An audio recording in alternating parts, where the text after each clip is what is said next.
ஹரே கிருஷ்ணா கிருஷ்ணா கிருஷ்ணா ஹரே ஹரே, ஹரே ராமா ராமா ராமா ஹரே ஹரே. குட்டி கதைகள் 588. இங்கு சில வியாசதேவருக்கும் ஆதி சங்கரருக்கும் இடையில் ஆன உரையாடலை காண்போம். முன்பு ஒரு சமயம் ஆதி சங்கரர் ஸ்ரீ விஷ்ணு சகஸ்ர திருநாமத்திற்கு சிறந்ததொரு உரையை எழுதினார். இதனால் ஆதி சங்கரர் அவருடைய புகழ் மேலும் மேலும் பரவிக்கொண்டே வந்தது. இதனால் பல மத போதகர்கள் ஆதி சங்கரர் மீது பெரிதும் காழ்ப்பு உணர்ச்சி கொண்டார்கள். பாரத தேசத்தின் பல இடங்களில் இருந்து பல பேர் வந்து அவருடன் வாதிட்டு தோற்று அத்வைத மார்க்கத்தை ஏற்றுக்கொண்டார்கள். விஸ்வநாதர் தரிசனத்திற்கு பிறகு ஆதி சங்கரர் வெகு விரைவில் பிரம்ம சூத்திரத்திற்கு உரை செய்துவிட வேண்டுமென தீர்மானித்தார். மிகவும் பரபரப்பாக இயங்கும் காசி வாசத்தில் இப்படிப்பட்ட அதி உன்னதமான காரியங்களை செய்வது இயலாத காரியம் என்பதை உணர்ந்து கொண்ட ஆதிசங்கரர் ஒரு அமைதியான இடத்தை தேடினார், யோசித்தார். அதற்கு இமய மலையில் உள்ள பத்திரிகா ஆசிரமமே அதற்கு ஏற்ற இடம் என ஆதிசங்கரர் முடிவு செய்தார். இப்படி முடிவு செய்து அடுத்த 10 தினங்களில் தமது சீடர்களை அழைத்து கொண்டு பத்திரிகா ஆசிரமத்தை நோக்கி புறப்பட்டு விட்டார். பின்பு ஆதிசங்கரர் பத்திரிகா ஆசிரமத்தை அடைந்த அடுத்த சில நாட்களிலே பணியை புத்து உணர்ச்சியோடு தொடங்கிவிட்டார். அங்கும் சில பண்டிதர்கள் வாதம் செய்யும் பொருட்டு ஆதிசங்கரை நாடி வந்து தொந்தரவு செய்தார்கள். ஆதிசங்கரர் அதையெல்லாம் சகித்து கொண்டார். அவர் பத்திரிகா ஆசிரமத்தில் தங்கியிருந்தபோது வியாசரின் பிரம்மசூத்திரத்திற்கு பாஷ்யம் எழுதியதோடு பகவத்கீதைக்கும் அற்புதமானது ஒரு உரை எழுதினார். ஆதிசங்கரர் பகவத்கீதைக்கு சரியான நேரத்தில் நேர்த்தியான உரை எழுதினார். அத்துடன் 10 உபநிஷதங்களுக்கும் உரை எழுதினார். அதை சூத்திரபாஷ்யம் என்று வழங்குகின்றார்கள். 3 உரைகளையும் எழுதி முடித்த பின்பு ஆதிசங்கரர் மீண்டும் பண்டிதர்கள் நிறைந்த காசி மாநகருக்கு வந்தார். வழக்கம் போன்று அத்வைத மார்க்கத்தை பிரச்சாரம் செய்ய தொடங்கிவிட்டார். இப்பொழுது ஆதிசங்கரர் மேல் பெருத்த சீற்றம் கொண்டார்கள் சிலர். ஆதிசங்கர் உடைய போதனா முறை மிக சிறப்பான முறையில் அமைந்து இருந்தது. எல்லோருக்கும் எளிதாக புரியும்படி அமைந்து இருக்கும். அவர் பேச்சில் இனிமை இழைந்து ஓடியது, உண்மை மலர்ந்தது. குட்டி கதைகளோடும் உவமைகளோடும் உதாரணங்களோடும் அவர் தம்முடைய கருத்துக்களோடும் அறிஞர்கள் நிறைந்து இருக்கும் அவையில் அருமையாக எடுத்து உரைக்கும் ஆற்றலை பெற்று இருந்தார். ஒரு முறை அவரது பேச்சை செவி உற்றோர் மறுமுறை கேட்க விளைவார்கள். அவருடைய வாக்கு மதுரமானது. ஒரே ஒரு முறை அவருடன் வாதிக்கும் பேர் பெற்றோர் கூட அத்வைதத்தை ஏற்றார்கள். இதனால் ஆதிசங்கரின் சீடர் குலாம் பெருகிக் கொண்டு போயிற்று என சொல்லவும் வேண்டுமா? அந்த நாட்களில் இந்தியாவில் 72க்கும் மேற்பட்ட சமயங்கள் இருந்தன. அவை போதித்து வந்த கருத்துக்கள் இறைவனின் மேன்மையை விளக்குவாக மனிதனை உலக பந்தங்களிலிருந்து விடுபடச் செய்து உண்மையினை உணரச் செய்பவனாக இல்லை. ஒவ்வொரு சமயமும் ஒவ்வொரு பகுதியில் செல்வாக்கு பெற்று இருந்தன. அந்தந்த பகுதி அரசர்களும் அவற்றுக்கு ஆதரவு கரம் நீட்டியிருந்தார்கள்.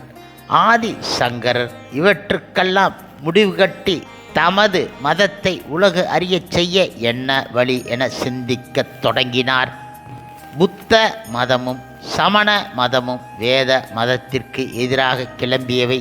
இன்னும் பல மதங்களும் வேதத்திற்கு விரோதம் ஆனவையாக இருந்தாலும் இந்த 2 மதங்களே பிரம்மாண்டமாக வளர்ச்சி அடைந்து இருந்தன. இதன் காரணமாகவே ஆதிசங்கரர் சன் மதங்களை ஸ்தாபிதம் செய்தார். அதாவது வேதத்தை ஏற்றுக்கொள்ளும் சிறு மதங்களையும் ஒன்றிணைத்து கொண்டார். இதனால் ஆதிசங்கரது பலம் மேலும் உயர்ந்தது. ஆதிசங்கரர் இதன் பின்பு பாரத தேசம் முழுவதும் சுற்றுப்பயணம் மேற்கொண்டு தாமே அறிஞர்களை சந்தித்து வாதத்திற்கு அழைத்து வெல்வதன் மூலம் அத்வைத மார்க்கத்தை அகிலம் முழுவதும் கொண்டு சேர்க்க முடிவு செய்தார். ஆதி சங்கரர் உடன் அவருடைய சீடர்கள் மட்டுமே இருந்தார்கள். அதை தவிர்த்து அவருக்கு பணபலமோ அல்லது மன்னாலும் மன்னர்கள் ஆதரவோ இல்லை. ஆயினும் ஆதிசங்கர் இவற்றை பற்றியெல்லாம் பொருட்படுத்தவில்லை. தாம் தனி ஒருவராகவே நின்று பிற சமய தலைவர்களை வெல்ல முடியும் என்பதை அவர் அறிவார். அதனால் அவர் தம் சீடர்களோடு திக்கு விஜயம் செய்வதற்கான முயற்சியில் உடனே இறங்கிவிட்டார். இப்படியாக இருக்கும் அந்த சமயத்தில் வயது முதிர்ந்த பெரியவர் ஒருவர் ஆதிசங்கரை தேடி வந்தார். அவரை ஆதிசங்கரர் மிகவும் அன்புடனும் மரியாதையுடனும் வரவேற்று அமரச் செய்தார். இப்பொழுது பிராமணர் ஆதிசங்கர் இடம் வினயத்துடன், ஐயா, தாங்கள் தாம் வேத வியாசரின் பிரம்மசூத்திரத்திற்கு பாஷ்யம் செய்த ஆதிசங்கரரா என வினவினார். ஆம் பெரியவரே, நானே அந்த ஆதிசங்கரன் என பணிவோடு கூறினார் ஆதிசங்கரர். நல்லது நல்லது. அத்வைத கொள்கையில் எனக்கு சில ஐயப்பாடுகள் இருக்கின்றன. அவற்றை தங்களிடம் தெரிந்து கொள்ளும் பொருட்டு வந்து இருக்கின்றேன். விளக்கம் கூற முடியுமா என கேட்டார். ஆதிசங்கரர் வினயத்துடன், கேளுங்கள், சொல்கிறேன் என்று கூறினார். அந்த பெரியவர் ஆதிசங்கர் இடம் அத்வைத கருத்துக்களை பற்றி சரமாரியாக கேள்விகளை தொடுத்தார். ஆதிசங்கரரும் அதற்கான பதில்களை கொடுத்தார். பேச்சுவார்த்தைகள் முடிவதாக இல்லை, நீண்டு கொண்டே சென்றன. பல நாட்கள் கழிந்தன. இருவருக்கும் இடையில் தர்க்கம் வளர்ந்து கொண்டே இருந்ததே அல்லாமல் ஓய்ந்த பாடு கிடையாது. ஒருவருக்கு ஒருவர் சளைத்ததாக தெரியவில்லை. முழுமுதற் கடவுள் மற்றும் பரம புருஷ பகவான் ஸ்ரீ கிருஷ்ணரின் அவதாரமான விஷ்ணுவின் அம்சமே வியாசர் என்பார்கள். விஷ்ணுவும் வியாசர் பெருமானும் பரமேஸ்வரனும் ஆதிசங்கரர் வாதம் செய்தால் வெற்றி தோல்வியை நிர்ணயிக்க முடியுமா என்ன? பெரியவரான சில வியாசர் வேண்டுமென்றே வாதம் செய்தாலும் பல நேரங்களில் ஆதிசங்கரின் கேள்வி கணைகளால் திணற அடித்து கொண்டு இருந்தார். கடைசியாக முதியவர் வியாசராக மாறி தோற்றம் அளித்து கொண்டு இருந்தார். இப்பொழுது அனைவரும் சில வியாசதேவரை வணங்கினார்கள். சில வியாசர் அனைவரையும் அன்புடன் ஆசீர்வதித்து பின்பு ஆதிசங்கரை நோக்கி, ஆதிசங்கரா, நான் எழுதிய பிரம்மசூத்திரத்திற்கு மிகச் சிறந்ததான பாஷ்யம் ஒன்றை செய்து இருக்கின்றாய். அத்துடன் பகவத்கீதைக்கு சரியான நேரத்தில் மிக நேர்த்தியான உரை ஒன்றையும் எழுதியிருக்கின்றாய். உலகம் உள்ள அளவும் இந்த உரை அறிஞர்களால் போற்றி பாதுகாக்கப்பட போகின்றது. நீ பிற சமயத்தினரோடு வாதத்தில் ஈடுபடும்போது அவர்கள் விதண்டாவாதம் செய்வதற்கான வாய்ப்புகள் ஏராளம். ஆகவேதான் உன்னை சோதிக்கும் பொருட்டு நானே நேரில் வந்தேன்.